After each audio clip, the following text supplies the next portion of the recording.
You are now muted. You are now unmuted.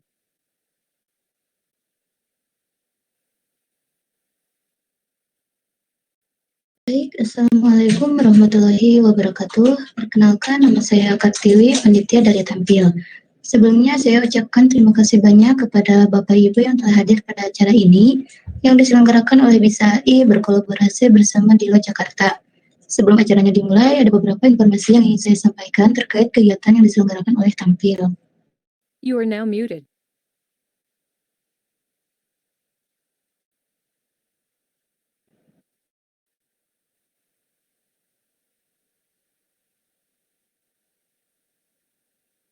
You are now unmuted.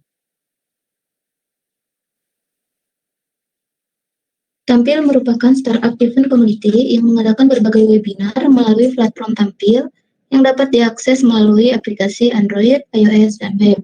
Webinar terkait IT, AI, dan bidang lainnya setiap hari ada di Tampil. Jangan lupa untuk download aplikasinya dan ikuti event serta berikan komen dan rating 5 di aplikasinya.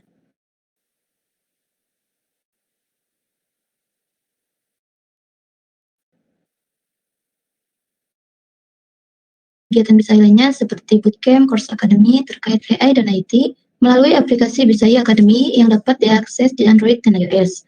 Selain itu juga di aplikasi BISA Academy terdapat fitur diskusi private di mana Bapak Ibu dapat berdiskusi langsung bersama pemateri yang ahli pada bidangnya terkait AI, IoT, dan lainnya.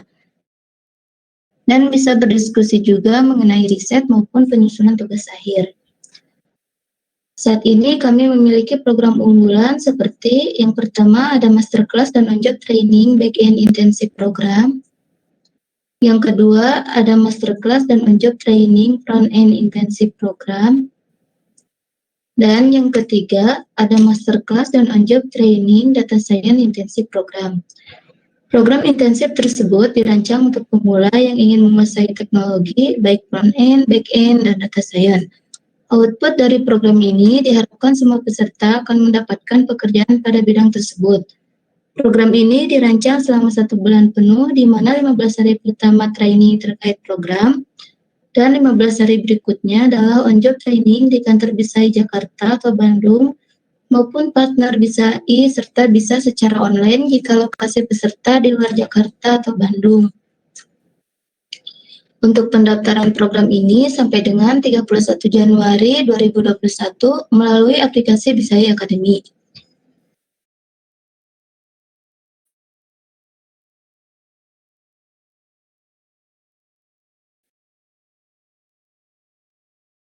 Kalau sosial media Tampil, ada youtube.com/tampil dan instagram.com/tampil. Jangan lupa juga untuk follow sosial media BISA AI, ada youtube.com/BISA AI, instagram.com/BISA AI, dan ikuti juga grup Telegram BISA AI melalui link yang sudah tertera di publik. Jangan lupa juga untuk berikan rating 5 dan komen positif pada Play Store Tampil dan BISA Academy agar kegiatan rutin Tampil tetap berjalan. Terima kasih. Wassalamualaikum warahmatullahi wabarakatuh.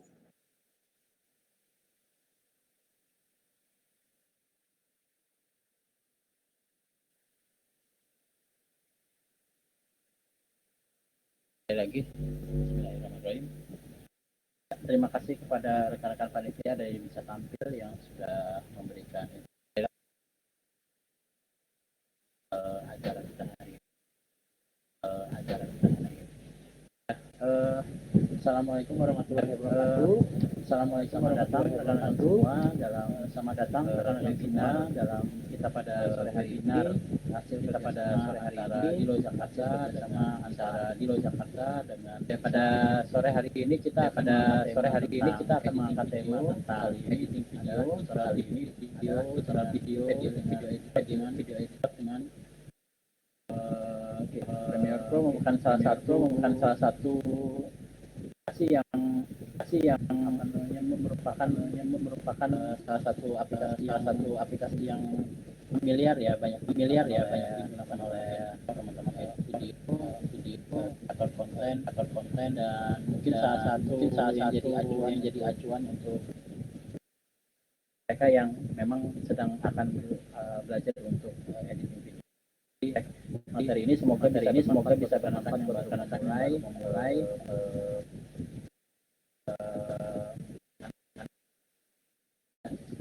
menjadi seorang kreator video. Menjadi seorang kreator video ini bisa dipraktekkan, bisa. Mohon maaf kalau suaranya kecil. Sekarang sudah jelas? Mohon maaf kalau suaranya kecil. Sekarang sudah jelas? Oke, ya. Tadi karena ini kebetulan sedang hujan, jadinya karena ini kebetulan sedang hujan, jadinya saya harus menggunakan headset. Oke, sebelum kita mulai, saya akan coba sedikit memperkenalkan mengikuti event ini, selain dari Dilo ya, mungkin saya coba memperkenalkan Dilo atau Digital Innovation Lounge, fasilitas coworking space, oleh Telkom dan diinisiasi oleh Telkom dan di masyarakat, industri digital kreatif. Nah, keberadaan kami di 17 kota di Indonesia, menjadi salah satu coworking space terluas dengan jaringan terluas di Indonesia, dan kita memiliki tujuan mendorong pertumbuhan ekosistem digital kreatif di Indonesia. Salah satunya adalah di sektor aplikasi atau startup teknologi. Nah, saya akan coba untuk sedikit tentang program-program yang ada di Dilo. Kita rutin mengadakan webinar seperti ini, workshop teknis minimal 2 kali dalam 1 bulan. Kemudian juga kita ada event lain seperti community gathering, roadshow, Dilo roadshow, di mana kita komunitas dan juga terutama adalah komunitas dan juga memperkenalkan program-program Dilo dengan harapan kita bisa mendorong pertumbuhan pelaku industri startup, pelaku yang industri startup untuk bisa nah, jadi semoga dengan adanya kerjasama antara Dilo Jakarta yang lain dengan bisa AI, semoga ini bisa menjadi salah satu sarana bagi kita untuk bisa mendorong. Tapi mungkin untuk saat ini sedikit saya informasikan bahwa kami dari Dilo sedang lagi pembicaraan lagi tentang kerjasamanya, karena sebelumnya kita kerjasama ini ya di tiap-tiap cabang gitu. Jadi ini sedang dicoba dirapihkan sistemnya, semoga ke depan kita bisa berkolaborasi kembali di bulan-bulan yang akan datang dengan format kerjasama yang lebih baik lagi. Mungkin itu saja tentang kerjasama antara Dilo Jakarta dengan BCI. Kita akan masuk langsung ke sesi materi sore hari ini. Kita akan narasumber kita pada hari ini adalah Mas Ihsan Pratama, video editor BCI, yang kebetulan ini adalah yang kedua kalinya beliau mengisi. Sebelumnya beliau mengisi di tema video teaser ya, video link dan teaser. Nah, untuk yang saat ini kita akan membahas tentang software yang lain. Kalau Adobe After Effects yang sebelumnya dibahas itu adalah lebih ke animasi, maka Premiere Pro lebih ke editing video yang lebih umum lagi. Oke, tanpa berlama-lama lagi, saya akan langsung serahkan waktunya kepada Mas Ihsan untuk memulai sesi materinya. Dan tempat dipersilakan.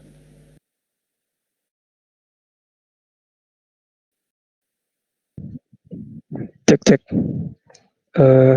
Suara saya sudah jelas ya, Pak?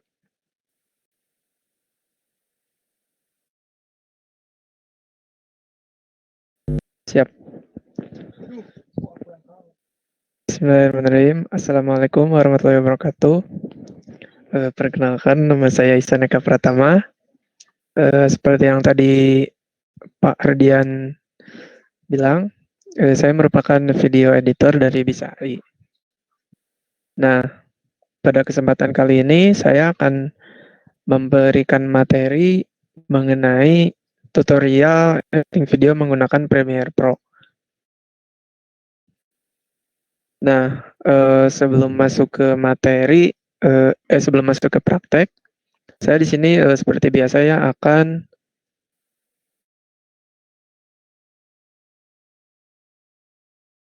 sebelum kita masuk ke praktek. Jadi di sini saya akan share screen terlebih dahulu.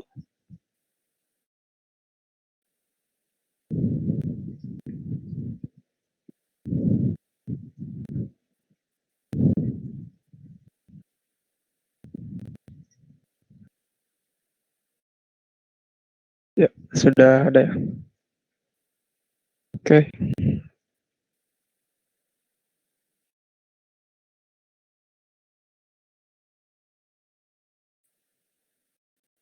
Kesempatan ini kita akan membahas mengenai tutorial editing video menggunakan Adobe Premiere. Nah, Adobe Premiere yang saya gunakan pada saat ini yaitu Adobe Premiere Pro 2020. Itu Adobe Premiere cukup baru ya. Dan Adobe Premiere yang sekarang juga itu sudah ada yang Adobe Premiere 2021. Nah, pada pembahasan kali ini ada beberapa poin yang harus saya kasih tahu dulu. Yang pertama itu pengertian singkat aplikasi Adobe Premiere Pro. Kemudian ada fitur singkat atau fitur yang awam digunakan pada aplikasi Adobe Premiere Pro tersebut. Kemudian ada pengenalan workspace. Yang selanjutnya ada tips editing video menggunakan Premiere Pro. Kelima ada praktek edit videonya. Lalu ada pengenalan color grading dan caranya juga itu untuk color grading, color correction itu intinya yang berhubungan dengan color di video atau warna. Kemudian ada pengaturan audio yang dimana kita bisa mengecilkan suara atau memperbesar suara, kemudian cut suara, dan mungkin sedikit audio mixing ya. Dan yang terakhir adalah cara rendering atau bahasa kasarnya itu menyatukan semua video ya. Itu rendering. Oke, yang pertama adalah pengertian singkat.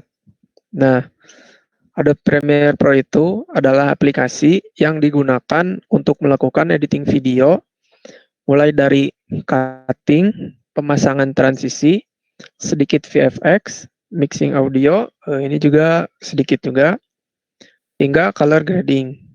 Nah, intinya seperti yang pertemuan kemarin kan itu After Effects. Nah, kalau After Effects itu fokusnya di animasi, visual effects. Nah, kalau di Premiere Pro ini fokusnya itu lebih ke di cutting, kemudian pemasangan transisi, penambahan teks sedikit ya. Kemudian yang paling umum itu color grading.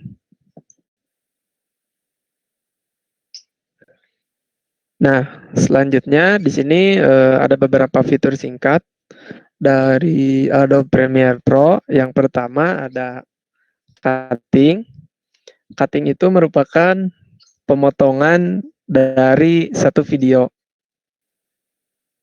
Nah, cutting ini sangat enak digunakan di Premiere Pro karena timeline-nya itu panjang dan kemudian enak juga untuk melakukan pemotongan frame by frame atau satu frame itu sangat kelihatan kalau di Premiere Pro. Di aplikasi lain juga sama. Hanya saja kalau menurut saya workspace-nya itu lebih enak di Adobe Premiere Pro dibanding aplikasi yang lain. Aplikasi yang lain misalnya ada Filmora atau apa gitu ya. Itu hampir sama, cuma beda yang bikin ya. Beda yang buat. Kemudian selanjutnya ada yang namanya transition. Transition ini merupakan efek biasanya untuk melakukan perpindahan suatu frame atau perpindahan suatu video. Misalnya untuk contohnya kita videonya shootnya shoot ke mobil. Nah, untuk ke shoot ke belakang mobil misalnya, belakang mobil itu kalau tidak pakai transisi biasanya agak aneh gitu ya. Agak kaget gitu. Nah, kalau pakai transisi ini bisa berubah image anehnya itu menjadi wah gitu atau menjadi bagus. Kemudian yang ketiga ada grading, yaitu yang seperti tadi saya bilang, pengaturan warna di Adobe Premiere Pro. Jadi misalnya video yang kita rekam atau video yang kita dapatkan itu warnanya kurang mencolok atau putih-putih, ya warnanya kurang strong. Nah, itu kita bisa edit di Adobe Premiere Pro menggunakan fitur color grading.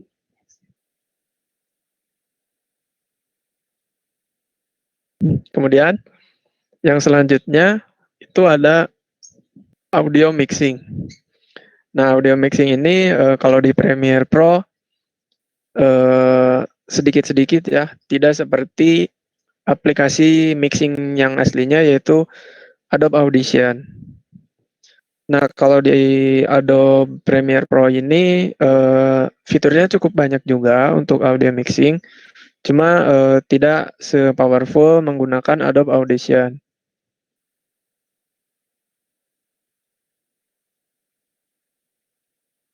Kemudian ini ada foto workspace-nya ya, sebagai introduction aja. Ini ada Premiere Pro 2019 ya. Jadi biasanya ini merupakan workspace default dari Adobe Premiere Pro. Mungkin nanti saya akan buka saja aplikasinya ya, untuk pengenalan lebih lanjutnya lagi. Kemudian yang terakhir ini ada tips editing video. Nah, ini mungkin berupa soft skill-nya ya untuk di Adobe Premiere Pro. Nah, yang pertama itu pastikan footage atau video yang akan diedit itu sudah dipahami alurnya. Nah, misalnya kita mau edit tutorial cara membuat website gitu ya untuk contoh. Nah, kita harus tahu video mana yang sesuai dengan alur yang sudah diberikan oleh si pembuat video. Jangan sampai salah dalam pemilihan video dan berbeda dengan alur yang sudah ditentukan. Ya, intinya kita harus melihat semua videonya terlebih dahulu dan juga melihat ke alur videonya. Kemudian yang kedua itu ada ikuti tempo lagu supaya sesuai. Sebentar ya Pak, di sini ada adzan, mungkin istirahat Bu, adzannya selesai. Oke, baik.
Oke, kita mulai lagi ya. Alhamdulillah adanya sudah selesai. Kita akan kembali lagi ke materi.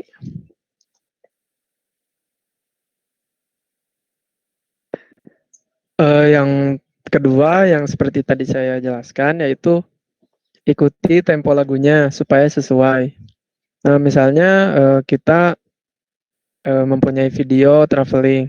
Nah, tidak mungkin kan menggunakan video yang santai-santai atau seperti apa. Mungkin saja bisa dilihat juga dari suasana travelingnya.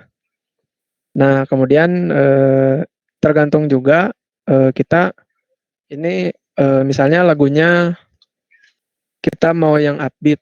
Nah, kita juga bisa disesuaikan juga dengan videonya menggunakan transisi yang cepat atau seperti apa ya. Itu untuk masalah lagu. Kemudian yang ketiga, jangan menggunakan banyak efek. Nah, kalau ini tergantung juga berapa banyak efek itu tergantung ke selera kita. Tapi kalau menurut saya menggunakan efek yang banyak itu tidak baik karena menghilangkan estetik yang ada.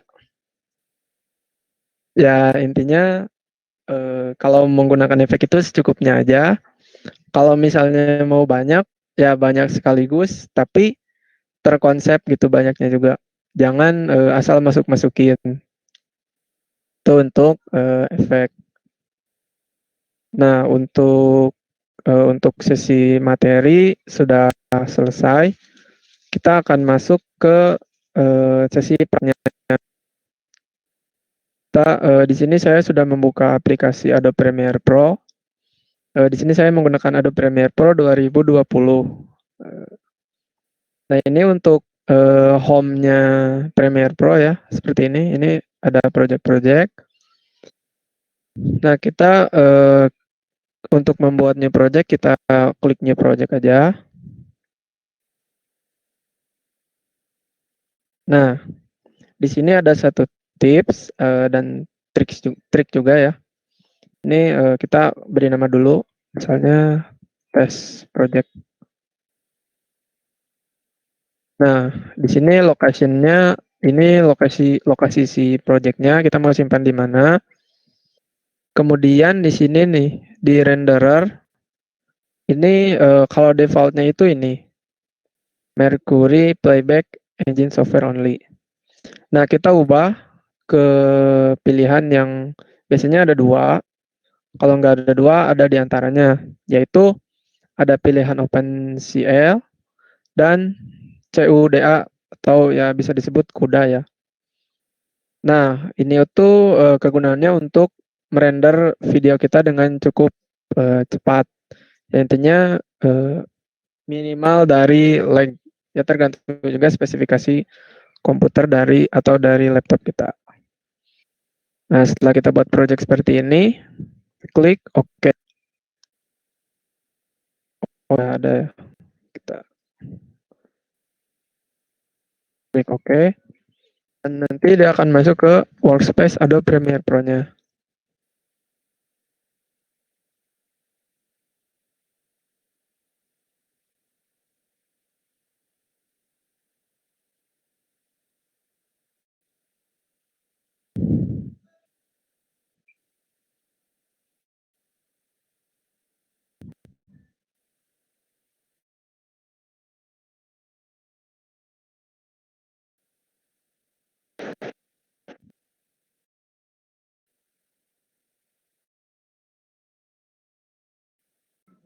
Jadi ini merupakan workspace dari Adobe Premiere Pro.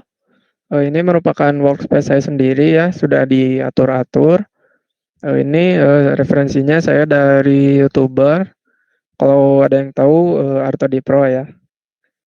Nah, ini saya referensinya dari Artodi Pro karena dia memiliki workspace yang cukup panjang ya. Bisa dilihat ini di bawah ini workspace.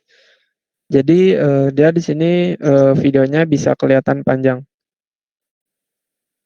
si ukurannya. Kemudian di sebelah kiri di sini ada tools. Di sini ada effect controls. Kemudian ada project, di sini medianya atau filenya. Lalu ada program. Nah, program ini merupakan review si video yang kita edit. Kemudian ada efek. Nah, untuk pertama, kita coba dulu import satu buah video untuk kita edit. Nanti saya akan mencontohkan yang umumnya diedit saja, yang umumnya digunakan seperti cutting, kemudian penambahan background, lalu ada penambahan efek transisi dan sebagainya. Yang pertama kita import dulu satu video.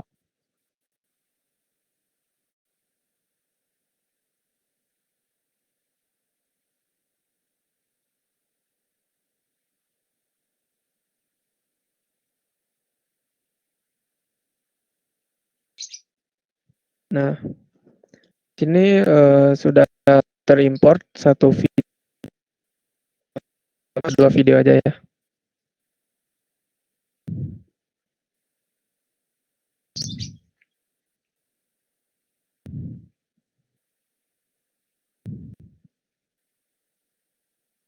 Nah, setelah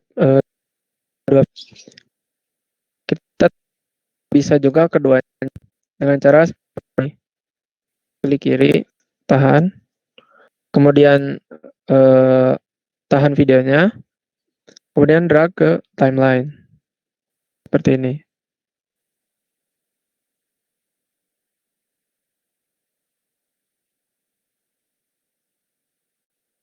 Nah, setelah masuk ke timeline, nanti otomatis dia akan masuk ke program, atau program ini yang disebut reviewnya ya, preview, seperti itu. Nah, ini kan ada dua video ya, seperti yang tadi diimport, ini juga ada dua video yang berbeda. Kemudian bila kita timeline-nya double klik, di sini ada seperti layer. Nah, ini untuk layernya itu menumpuk ya. Sama seperti Photoshop dan lain-lain. Kalau After Effects kan setiap layer itu seperti ini nih. Nah, pasti menumpuk. Kalau ini memanjang, kemudian menumpuk seperti itu. Kemudian di sini ada tanda mata. Di sini untuk hide, unhide, hide layer, unhide layer. Kemudian di sini yang bawahnya ini untuk audio. Nah, untuk M ini mute atau mematikan audio. Kemudian ada solo track. Solo track ini untuk menyalakan audio yang ada di layer yang ini. Kemudian ini untuk record langsung. Seperti itu. Nah, kemudian di sini saya akan mencontohkan untuk bagaimana cara cutting video. Untuk cutting di titik 6. Ini bisa jelasin. Kemudian ada yang namanya razor tool, atau bisa dengan memencet tombol C atau huruf C di keyboard. Nah, setelah warna biru seperti ini dan di layarnya juga berubah, seperti ada potongan. Nah, ini kita tinggal diklik kiri aja. Kemudian otomatis akan terpotong videonya. Nah, setelah seperti ini bisa kita hilangkan dengan cara klik kiri, kemudian di keyboard delete. Nah, jadi dia akan terong seperti itu. Kemudian yang di sebelah kanan seperti itu, satu kali lagi kita akan cutting di detik depan, kembali ke detik. Agak-agak putus-putus, Mas. Oh, agak putus-putus.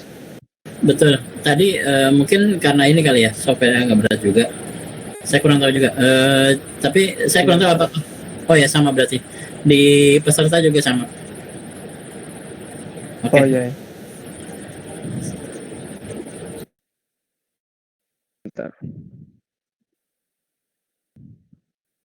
Oke, kita lanjut aja, berarti pelan-pelan aja ya. Nah, setelah seperti ini kan sudah di-cut dan sudah dihilangkan ya si videonya. Untuk yang sebelah kanan ini, kita tarik ke video yang terakhir dipotong. Prosesnya seperti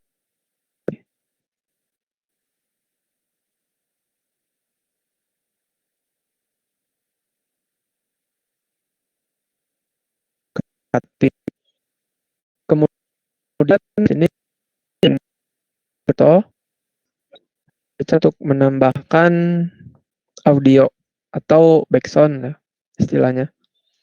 Nah, sebelumnya kita harus download dulu background-nya.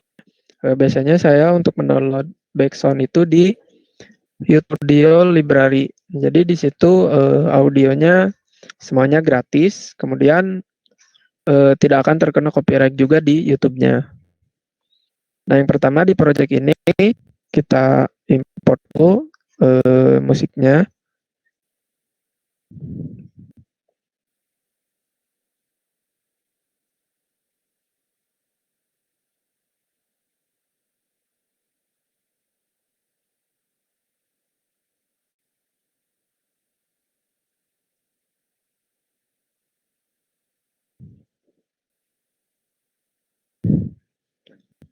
Sebelumnya saya ingin memberitahu kalau misalnya di tampil ini tidak bisa menampilkan audio internal.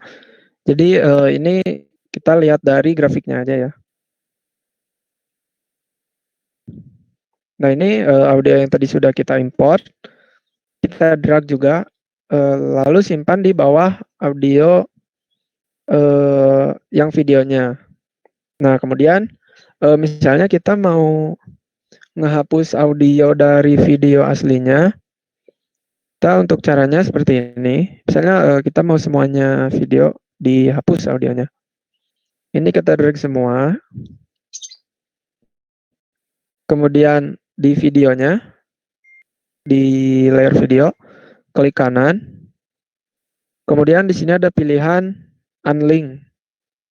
Nah, jadi untuk memutuskan link antara atau hubungan antara audio dan visualnya ataunya. Nah, setelah di unlink, untuk videonya kita drag juga, lalu klik delete. Nah, kalau misalnya nggak di unlink, ya seperti ini. Nah, jadi kepilih dua-duanya. Itu kalau tidak di unlink. Kalau kita unlink terlebih dahulu, ini audio yang bawahnya bisa dihapus secara bebas tanpa kehapus yang atasnya. Nah, itu untuk menghapus audionya aja. Nah, misalnya ini backsound-nya.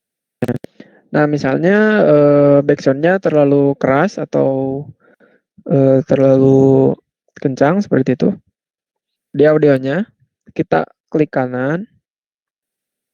Kemudian di sini ada audio gain. Nah, di sini kita bisa atur untuk pengurangan itu pakai minus. Jadi di sini kita isi misalnya minus 10. Nah, kalau misalnya untuk penambahan itu menggunakan angka positif, tidak negatif. Untuk penambahan misalnya kita tambah 3 desibel atau 5, 6, seperti itu ya.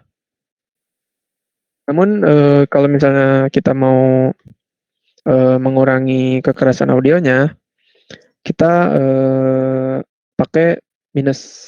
Misalnya kita tambah minus 10. Kemudian di graf juga dia akan menurun si spektrumnya atau seperti itunya.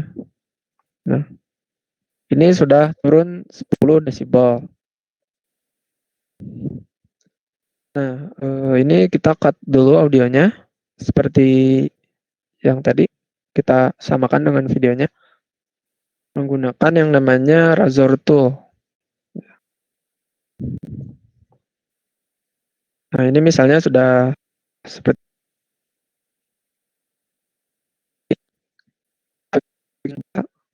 lakukan yang namanya color grading atau penguatan warna.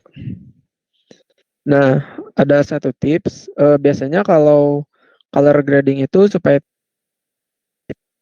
kita kan yang namanya adjustment ya. Jadi dia itu merupakan layer kosong yang bisa kita gunakan untuk apa aja, seperti misalnya penambahan transisi, kemudian color grading juga sama. Nah, untuk melakukan color grading, kita di sini buat dulu yang namanya adjustment layer. Di project ini kita klik kanan, new item, kemudian adjustment layer. Nah, ini bisa disesuaikan time base karena time base-nya di sini 24 fps. Jadi kita gunakan 24 fps saja. Kemudian oke. Nah, ini adjustment layer-nya sudah dibuat. Kemudian simpan di atas dan di feed. Nah, kalau sudah dibuat adjustment layer-nya, di sini di atas ada menu learning, color, effect, audio, dan macam-macam. Kita masuk ke color. Kita klik color-nya terlebih dahulu.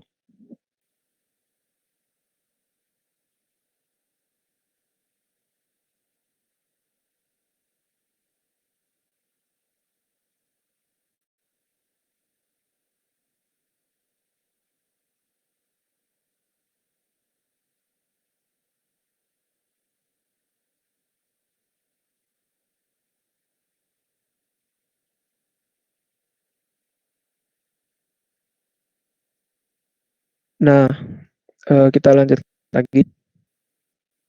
Kalau sudah masuk di menu color, dia akan seperti ini. Timeline-nya. Bentar. Kita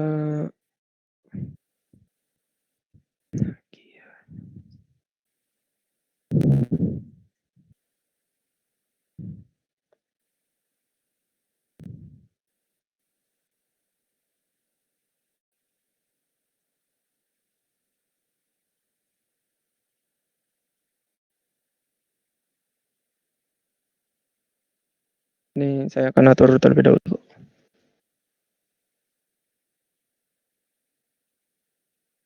Nah, apabila sudah seperti ini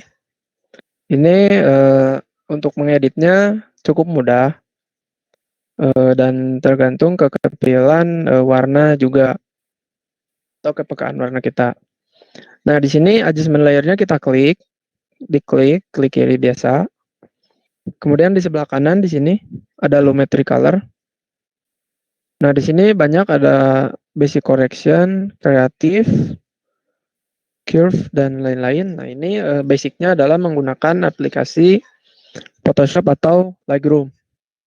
Nah, misalnya contoh kita di sini exposure-nya turun. Dan dia otomatis di sini juga akan langsung kelihatan. Ini disesuaikan sesuai tema atau video yang akan kita buat. Misalnya mau warm atau sedikit biru seperti itu.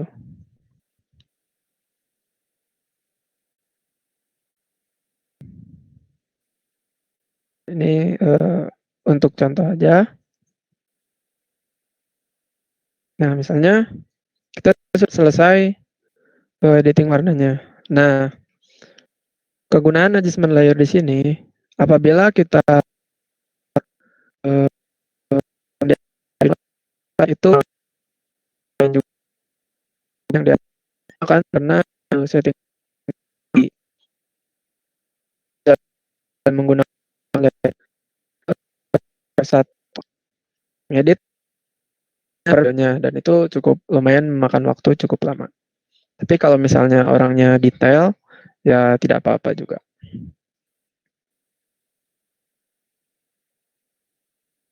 Nah, Nah, itu untuk warna ya. Kita balik lagi ke workspace yang tadi. Kemudian kita akan menambahkan yang namanya transisi ya. Nah, ini layer warnanya kita hilangin dulu. Transisi juga ada banyak tipenya ya. Ada yang langsung pakai ke videonya. Ada juga yang harus menggunakan adjustment layer. Nah, untuk biasanya di video transition default dari Premiere Pro-nya itu biasanya dia langsung pakai ke videonya. Seperti contoh ini Deep to Black ya. Atau dari biasanya ini digunakan untuk akhir video atau di awal video. Atau transisi biasa juga bisa. Ini terpasang ya. Deep to Black-nya. Nah, fungsi dari Deep to Black ini seperti ini. Dia tiba-tiba dalam video. Nah, itu transisi yang langsung ke videonya. Kemudian tadi saya transisi yang menggunakan adjustment layer. Ini kita drag dulu ke bawah. Dan untuk transisi yang menggunakan adjustment layer biasa di YouTube atau di beberapa website juga banyak bisa di-download juga. Kebetulan di sini saya sudah ada beberapa transisi yang sudah saya download. Nah, kalau menggunakan adjustment layer, dia ada frame. Di sini ada tulisannya 20 frame, 12 frame. Nah, itu artinya adjustment layer yang kita gunakan itu harus 2 frame juga. Misalnya kita mau gunakan yang zoom in. Nah, ini kan 12 frame.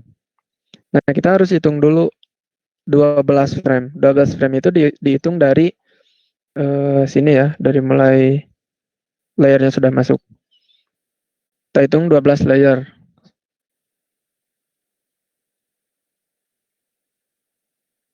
Nah, itu untuk sudah 12 frame, kita tinggal supaya menjadi 12 frame. Kemudian ini simpan di tengah-tengah. Kalau bisa 6 frame di 6 frame di kanan.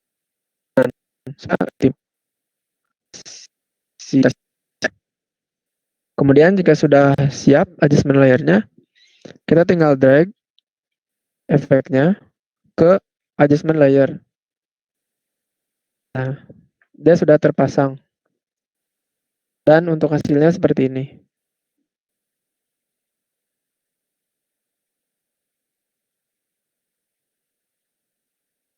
Sebentar.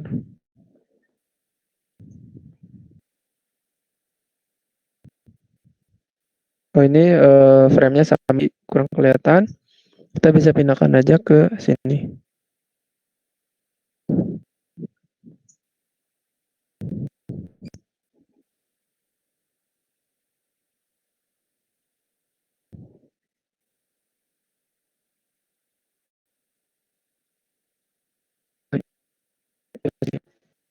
Maaf. Frame by frame.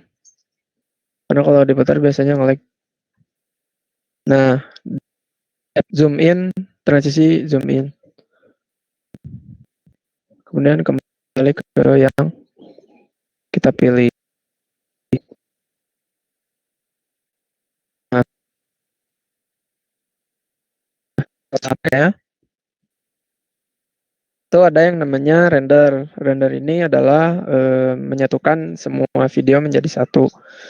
Jadi semua timeline ini disatukan menjadi satu video. Nah, untuk cara renderingnya ada 2 cara, yaitu melalui menu file. Kalau melalui menu file, kita klik file. Kemudian klik export. Kemudian pilih media.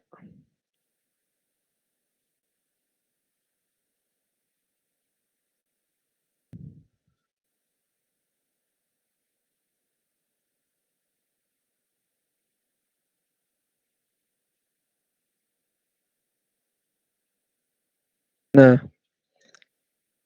di sini merupakan export setting. Jadi sebelum kita ekspor, ini kita bisa setting-setting dulu, misalnya formatnya. Kalau biasanya untuk masuk ke video YouTube, Instagram, dan lain-lain, ini formatnya H264.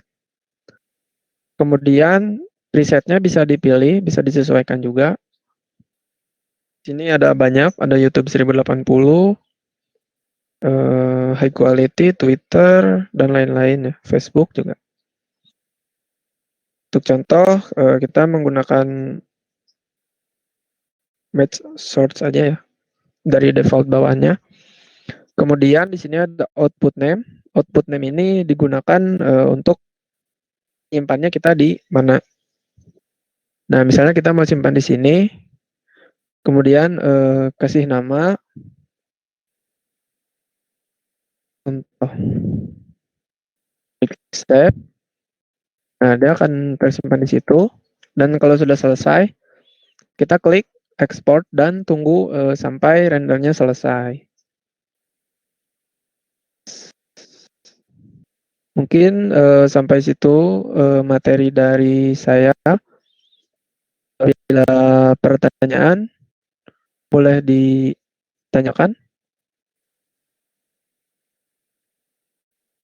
Oke, terima kasih banyak buat Mas Iksan atas materinya. Ini kelihatannya belum ada ini ya, belum ada pertanyaan nih dari teman-teman peserta.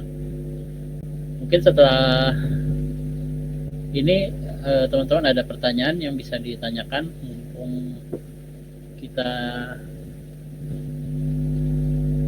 ya masih ini ya, masih rada kosong nih, jadi nggak ngantri pertanyaannya. Ya mungkin Mas Ihsan, makasih banyak nih tentang materinya ya. Kebetulan kalau boleh tahu ini mungkin Mas Ihsan bisa bahas tentang gimana sih apa namanya, mungkin bisa ada perbandingannya nggak Mas dengan software video editor yang lain yang Mas Ihsan udah pernah pakai? Mungkin apa yang bikin Premiere Pro itu punya keunggulan dan saya bilang jadi pilihan yang tepat buat teman-teman yang baru belajar. Oke, kalau menurut saya sih kembali ke tampilannya aja sih Pak. Kalau secara fungsional dan editingnya itu hampir sama. Kemudian Premiere Pro itu banyak yang membuat presetnya. Jadi kita bisa download seperti preset transisi. Beragam kalau menggunakan Adobe Premiere Pro. Kalau menggunakan aplikasi yang lain itu agak kurang sih. Itu kalau menurut saya untuk Premiere Pro. Jadi keunggulan utamanya berarti di tampilan dan ini ya lebih mudah. Jadi ada sistem preset ya. Jadi ya kalau saya akui juga sih mungkin ya kalau software Premiere Pro itu emang salah satu keunggulannya yang kebetulan nggak bisa saya temukan di beberapa software lain itu. Biasanya banyak beredar di internet tuh preset. Jadi kita bisa punya, kita nggak perlu mulai dari nol untuk bikin setting yang atau misalnya transisi atau efek-efek tertentu gitu ya, yang itu mungkin agak ribet ya, tapi kita bisa langsung pakai preset yang orang tawarkan, bisa itu baik itu yang gratis maupun yang bayar. Oke. Nih saya sebenarnya juga ada bahasan lagi nih nanti terkait tentang perbandingan software nih. Nah, tapi sebelumnya kita coba untuk ke ini ya, ke pertanyaan dari teman-teman peserta. Dari Mas Irham Saputra, software Premiere ini gratis atau berbayar? Dan bagaimana spesifikasi minimum laptop atau PC-nya? Ada sedikit info mungkin, Mas? Nah, dari Mas Irham ya. Jadi software Premiere ini Sebetulnya berbayar, dan berbayarnya itu bisa satu-satu, bisa juga menggunakan akun Adobe. Nah, namun sekarang juga banyak tersedia juga banyak di internet juga yang crack-cracknya. Nah, sebenarnya tidak jauh beda dengan crack dan berbayar, hanya saja kita di ininya apa sih? Apresiasi terhadap Adobe-nya. Itu sih kalau bedanya. Pada intinya sih software Premiere ini berbayar. Kemudian pertanyaan keduanya, spesifikasi minimum. Untuk spesifikasi minimum sih yang saya gunakan saat ini RAM-nya 4 GB. Kemudian prosesornya mungkin bisa di Core i3 atau Core i5 untuk AMD. Mungkin pasnya AMD 9. Lalu yang terpenting sih penyimpanannya ya, supaya dia tidak penuh, karena kalau misalnya kita render itu cukup menyita penyimpanan. Begitu untuk pertanyaan yang pertama, Pak. Mungkin saya sedikit tambahin untuk masalah ini ya, terkait masalah gratis dan bayar. Kebetulan kalau saya sih software editingnya, saya kebetulan juga sering edit video dan beberapa kali sempat bikin video klip juga. Bikin ada project video klip, profil startup dan lain-lain. Nah itu kebetulan saya pakai Start. Itu mungkin bisa bilang secara interface mungkin terlalu beda jauh ya dari Premiere Pro.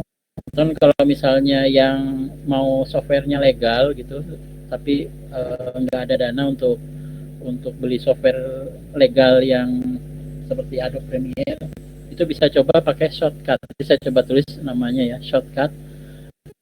Mungkin perbedaannya adalah yang tadi seperti Mas Ihsan bilang, kalau di Premiere Pro lebih gampang nyari, ada preset. Kita bisa cari preset dari orang gitu ya. Jadi udah bikin custom atau transisi dan lain-lain itu, dan kita udah tinggal pakai gitu. Nah kalau di Shortcut itu kebetulan nggak ada sih yang seperti itu, tapi cara kemudahan dan spek hardware juga itu lumayan mendukung sih untuk menengah ya, rekan-rekan. Kalau misalnya keterbatasan di hardware atau keterbatasan di dana untuk cari software legal, bisa coba pakai software lainnya. Oke, mungkin itu aja sih kalau tambahan dari saya. Teman-teman, ini ada pertanyaan kedua, Alfiana Ma'arij ya, mau tanya bagaimana tipsnya menggunakan penggunaan transisi agar tidak berpengaruh ke background musik.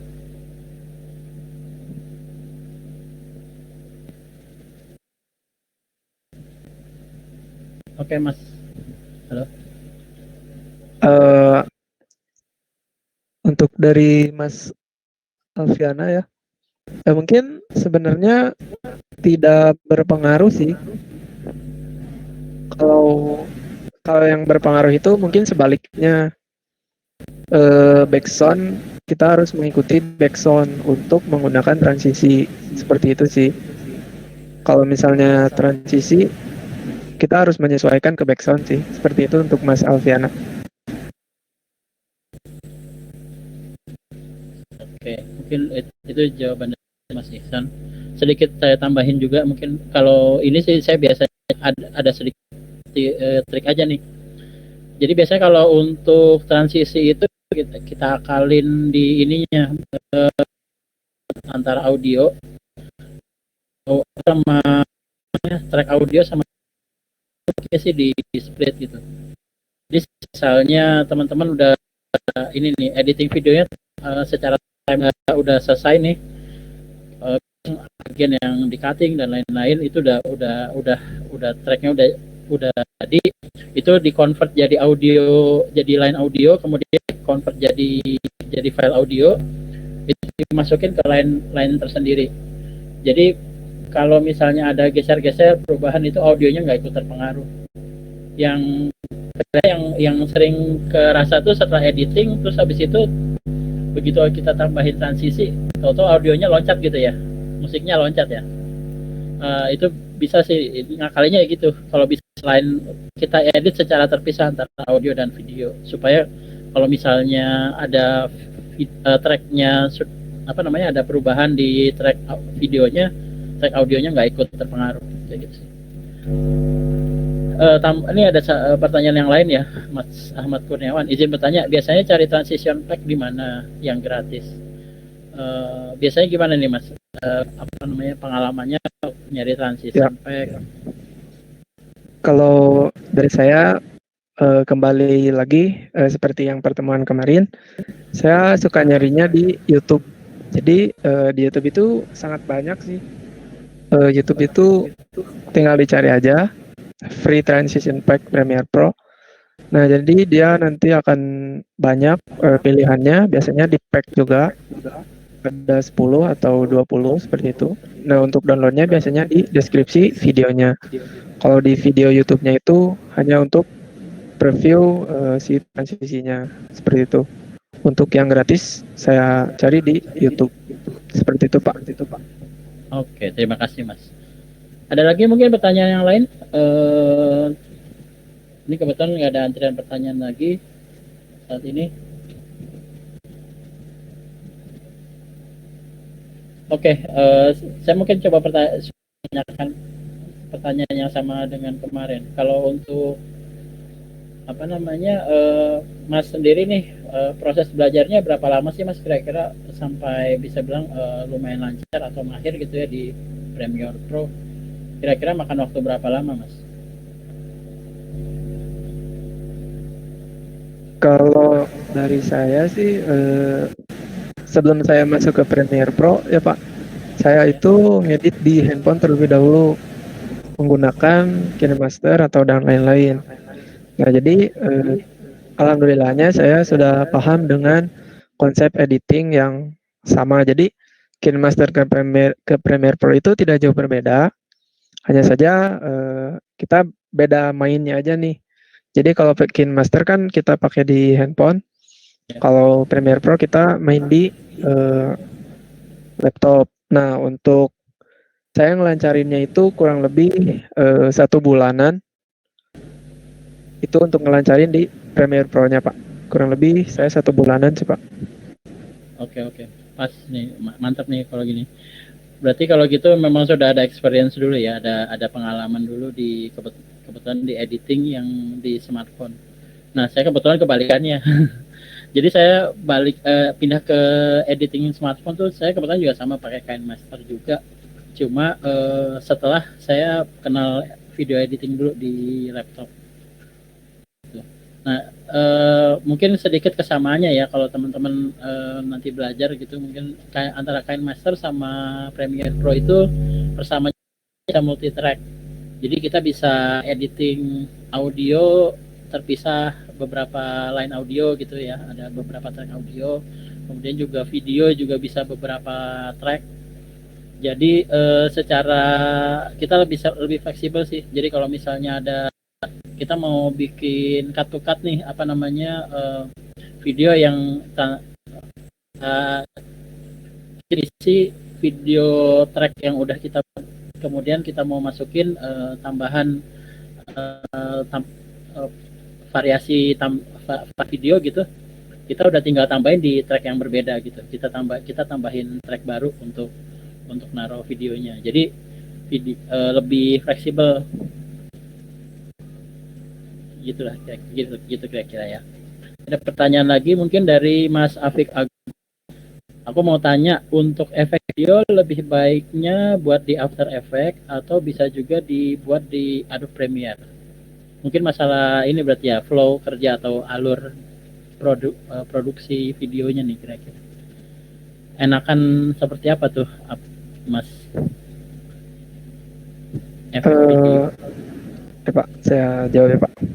Yes. Kalau untuk pembuatan efek itu paling optimal itu di After Effects ya Pak. Tapi kalau tergantung juga efeknya kita mau buatnya seperti apa. Kalau misalnya hanya untuk glitch atau efek Zoom, itu kita bisa menggunakan preset yang tadi saya bilang, itu menggunakan kita langsung di Adobe Premiere-nya aja.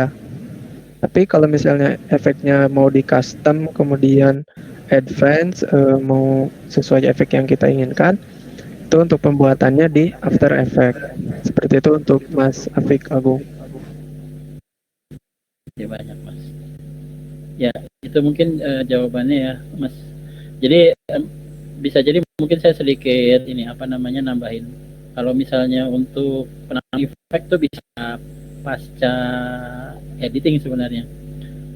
Jadi post productionnya ya. Jadi kalau misalnya teman-teman udah track videonya udah jadi nih, udah gitu nggak ada editing gitu, baru kemudian efek ditambah sebenarnya. Atau ya, sebenarnya tergantung kebutuhan jadinya. Jadi Mas Taufik mungkin ya dan rekan-rekan semua untuk penambahan efek tuh ya sesuai kebutuhannya aja. Nanti misalnya apakah efek yang ditambahkan sebelum editing keseluruhan videonya bisa jadi After Effects dulu baru kemudian Adobe Premiere. Tapi bisa juga ya misalnya setelah tracknya udah jadi nih, track sudah jadi di Premiere kemudian baru efeknya ditambahkan di After Effects. Itu kira-kira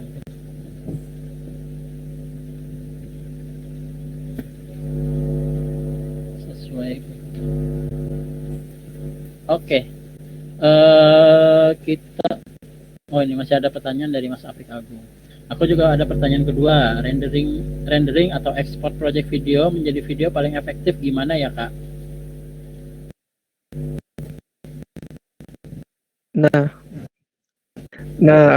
Mungkin seperti yang tadi saya contohkan ya.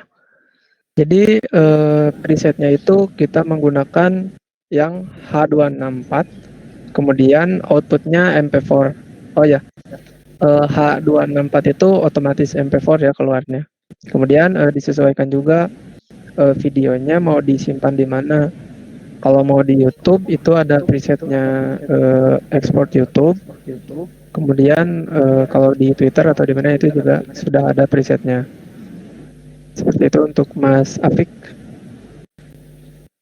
Mungkin ada yang mau ditanyakan lagi atau kurang puas? Ya, silakan Mas Afik. Atau rekan-rekan yang lain. Tanggapi.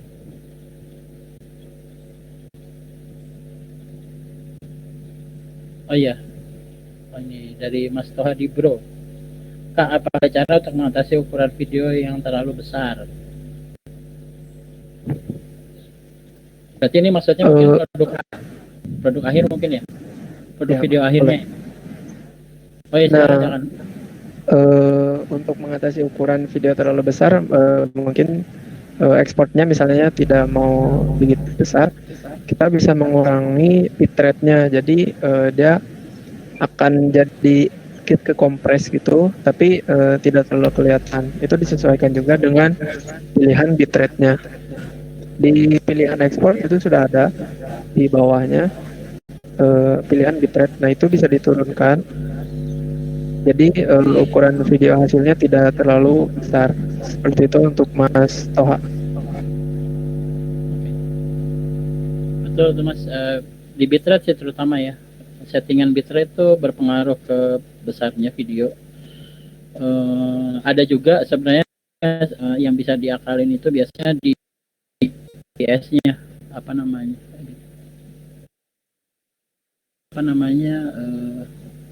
FPS frame per second-nya tuh settingan frame per second itu masih bisa dioprek-oprek sebenarnya. Jadi misalnya antara kalau standar yang biasa kita video standar itu kan 30. Tapi kita bisa kurangin jadi 24 frame per second, itu masih nggak terlalu kelihatan. Ke 20 juga masih nggak terlalu kelihatan sebenarnya. Gitu sih, itu bisa ngurangin ukuran file juga. Ya kalau misalnya sama ini juga tergantung kebutuhan sebenarnya sih, tergantung kebutuhan. Misalnya kebutuhannya hanya untuk smartphone gitu. Untuk smartphone berarti 720 ukuran dimensi videonya 720 udah cukup. Jadi nggak harus misalnya 1080 misalnya. Ya.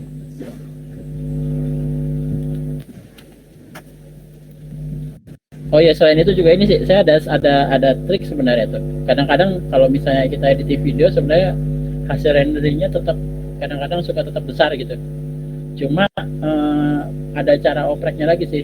Saya biasanya upload ke YouTube dengan settingan hidden gitu ya, settingan private, dan saya download lagi dari YouTube. Itu biasanya ukuran berkurang. Tapi sebenarnya kalau misalnya dioprek-oprek nih, dibanding-bandingin tuh antara dua video dengan dimensinya sama, frame rate-nya sama, tapi ukurannya bisa beda. Itu ternyata emang bener sih, tadi bitrate juga ujung-ujungnya. Jadi praktisnya sih mungkin kalau misalnya teman-teman agak awam ya, kalau di settingan tadi misalnya bitrate, paling gampangnya kayak gitu sih tracknya, ngakalinnya dulu ke YouTube gitu, kemudian pas di download lagi biasanya